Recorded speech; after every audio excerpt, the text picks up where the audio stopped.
Gilets jaunes, cheminots mais aussi salariés des organismes sociaux, ils ont choisi de reconduire la grève pour quelques heures aujourd'hui. Aujourd'hui, on est en débrayage d'une heure et on fait un rappel demain. Ce matin, une petite centaine de personnes étaient réunies devant le siège de la Sécurité sociale.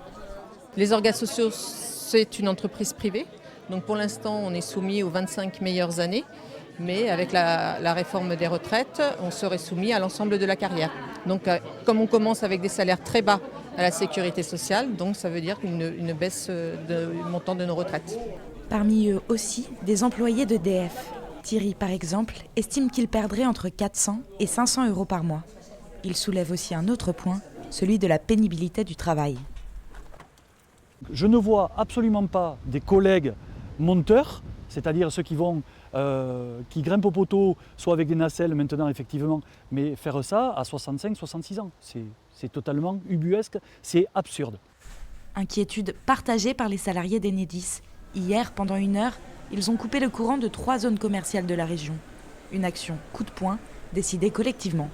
Au début, on parlait des cheminots parce qu'il n'y avait pas de train, on parlait des professeurs parce qu'il n'y avait pas d'école, et bien aujourd'hui on parle des électriciens et gaziers parce qu'il n'y a pas de courant. Il suffit que Macron retire son projet et moi je vous garantis qu'il n'y aura plus de coupure. Mais si cette réforme prévoit la fin des régimes spéciaux, les syndicats l'affirment, elle est l'affaire de tous. C'est la défense des 17 millions de retraités.